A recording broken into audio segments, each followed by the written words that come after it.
Hi, everybody. Welcome to Holistico UAE. So, today I wanted to bring a theme for this week that I've been observing for a long time, actually, but I wanted to talk about this. Is why does slowing down feels uncomfortable? So, I always say that whatever happens on the mat, it's a big reflection on what happens out of the mat. So I feel like I can know a lot about how someone goes through life by seeing them doing things on the mat, right? And in yoga, even in the fastest pace, in the fastest type of types of yoga, talking about asana, right? We move pretty slow. In general, slower than what we are used to. This is one thing also that's been going around lately, last week especially. We've been talking a lot about how we feel worthy by how productive we are. If we are not productive, we feel that we don't we don't have any value, right? So we are worthy by what we do.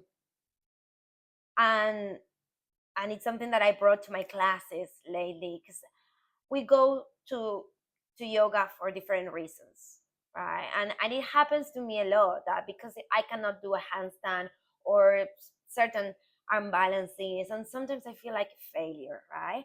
It's like that doesn't make me a better human.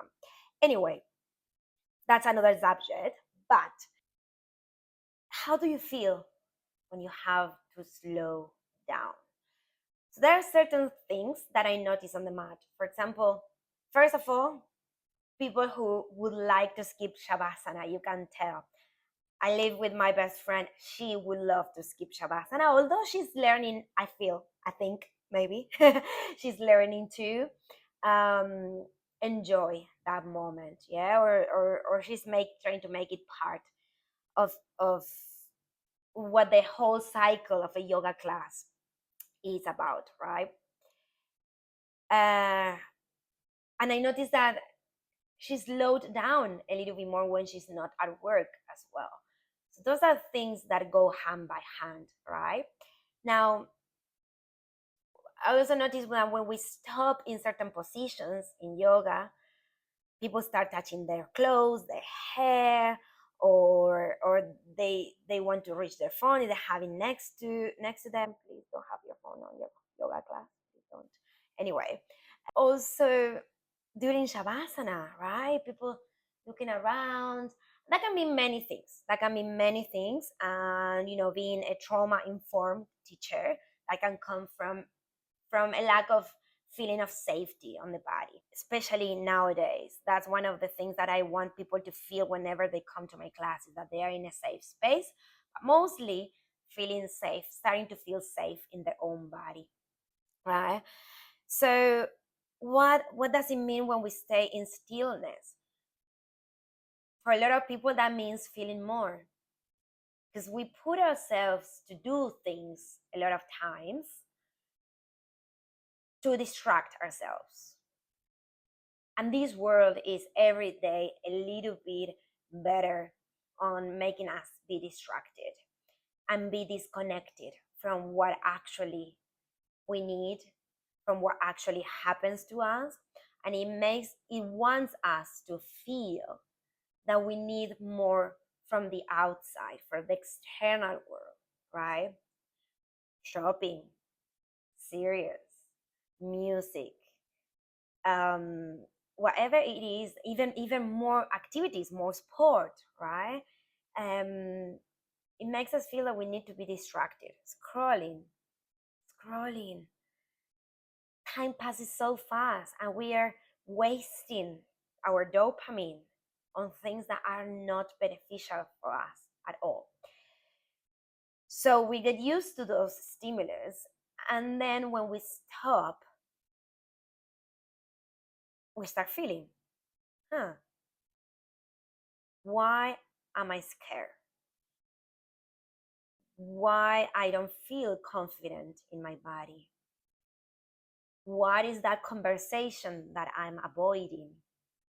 What's that change that I'm not um, working towards? Why am I procrastinating? Right? So we start seeing that, and that happens on the mat, right? Most of us don't come to the mat knowing the positions, right? Or being strong on our legs and our core or our shoulders. Having a practice of meditation that allows us to just be connected with the breath for a long, long, long time. We don't, and that's practice. But it's uncomfortable to learn new things. It's uncomfortable to start creating those new pathways on the brain. Requires a lot of effort and a lot of letting our ego be uncomfortable. Because something that our social media shows is the results. But not many people show how the hard work took us to that result, right? Took them to that result. So the process sometimes sucks, but you have to remind yourself, why are you doing this? What's the goal? When you notice that you are constantly adjusting yourself, that you are having difficulties to stay in silence, in stillness, without any distractions, just maybe smelling this cup of coffee or looking at a wall, just noticing your thoughts passing by. Those are times that you may be a little bit uncomfortable and skipping certain stuff on your life, right? We'd like to know if you have more of these symptoms, if you've been noticing that. um how, maybe let me know, how are you distracting yourself, yeah, from things that may be happening around? How does it feel for you, those moments where um you try to relax and you feel like you cannot? But let me tell you something, you can. Yeah, you can, we all can. We are made to have strong moments of fight and flight response. Yeah, we will talk a little bit more about that on the next video. And then rest. Yeah, and then enjoy ourselves, and then just be wandering in our minds, looking at the stars, talking to someone else about life. And you can, we were made for that. Yeah, it's just that you haven't practiced feeling. That's it. Then on the next video, we're gonna get a little bit deeper into why this happens. And then in another video, we're gonna have some tools to start getting a little bit more um, available for our bodies and feeling, just noticing, yeah, just learning to notice and removing judgments.